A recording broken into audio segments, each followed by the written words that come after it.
Okay, so welcome to this video, and as this video does suggest, I'm going to set myself a challenge to see whether I can move to Linux as my daily driver operating system for running my business in 2021, and of course pretty much now 2022 and beyond.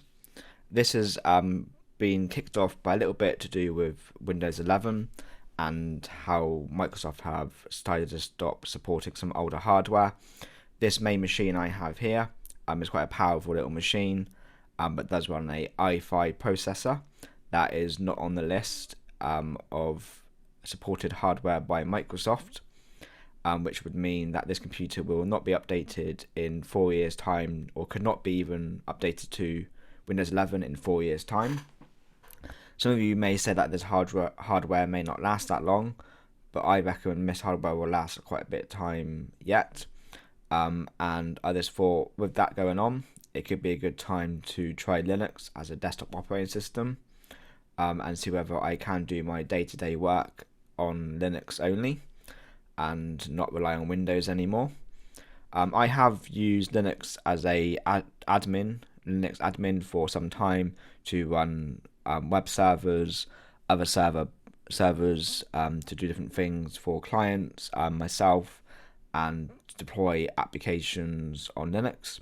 So I am reasonably comfortable with Linux, but have not used it as a daily desktop operating system for many years. I did use Mac before moving back to Windows due to my job in IT support, and it was just easier to stay day to day with Windows. I have enjoyed using Windows 10. I still think it's probably the best operating system Microsoft has made, other than maybe Windows 7, but I did enjoy using Windows 10. Obviously some of the tracking's not so good, but day to day I have not really found it to cause many problems, unlike other versions of Windows, and it has been smooth sailing for quite some time. So as I have used Linux in the past, and with my Linux sever knowledge, I know that I should go with a Debian-based Linux operating system, and for the depositories and to easily install software. And then just to make my life a bit more easier after that, I think I should base it on Ubuntu. I don't want to use Ubuntu as my main desktop operating system for various reasons which we won't go into in this video. So the next two choices I come up with is Elementary OS and Zorin OS. I think both of these will fit very well in what I'm trying to achieve here as a daily driver.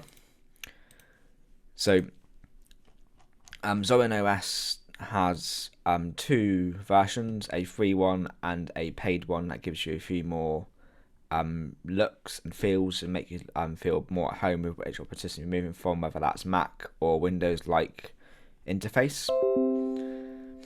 So if you go ahead to their website and click download, this is the Pro version, which costs roughly 39 UK pounds, excluding VAT.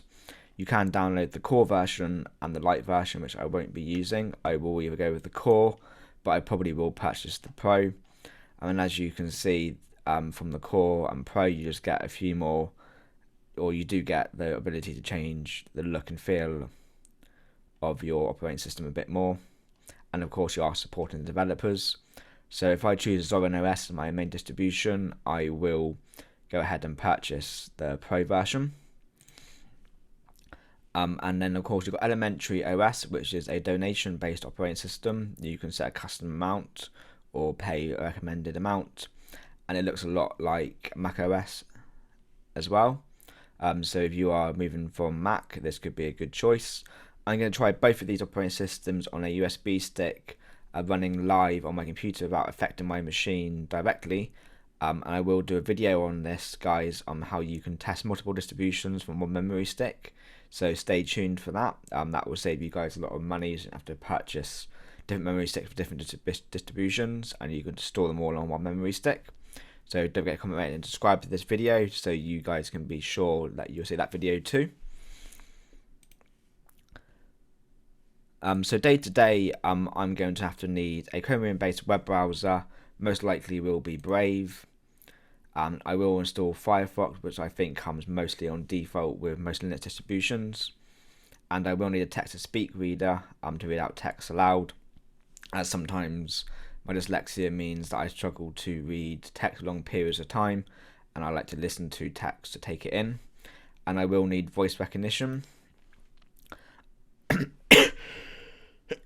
This one I am not too sure how it's going to work, because I have been using Dragon Naturally Speaking in Windows, and I've also been using the built-in version after Microsoft bought Dragon. So if you guys don't know this, in Windows you can press Windows and H, and then you can do voice recognition like this. So as you see, that kicked it off.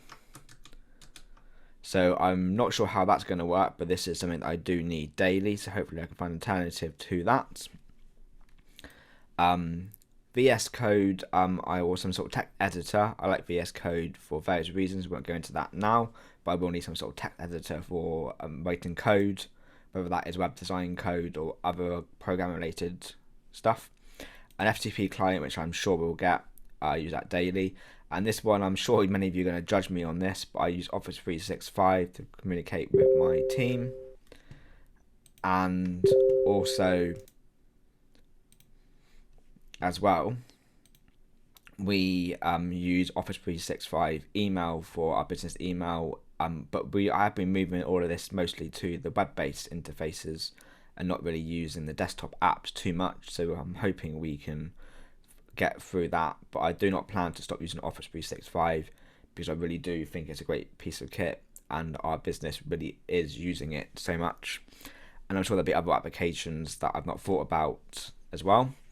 So how am I going to do this? Very different to some people out there, is I plan to buy a brand new SSD, quite large, maybe 4 terabytes, 2 terabytes, and make that my main bootable drive for the Linux distribution of choice. And I plan to use a cradle like this, where it would go where your floppy disk drive goes on your machine, and then you can just take the device out really easily. So that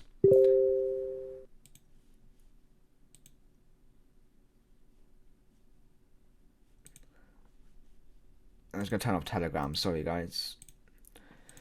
So that will make my life a lot easier in order to switch distributions and not really affect my Windows install.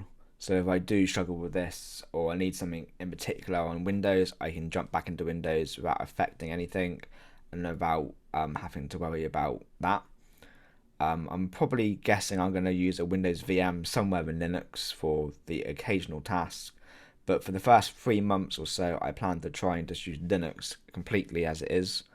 I will put a link down below, guys, to where you can buy this, and explain another video later on how this works and how I plan to use this to help me move to Linux.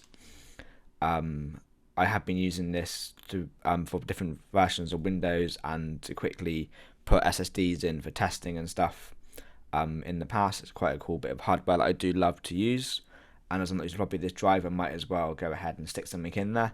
But this is a perfect time to go ahead and try this for Linux. So in the next video, I will tell you guys what distribution I chose out of Elementary and Zorin and why. So stay tuned for that video. Don't forget to subscribe to this channel if you're interested in this video and this series. I also do daily or weekly, definitely, video training series and coding tutorials. I'm going to be uploading some of my paid stuff over here, so hopefully you guys will enjoy that. So this is sort of me. Welcome back to YouTube, and I hope you guys enjoyed this video. Until next time.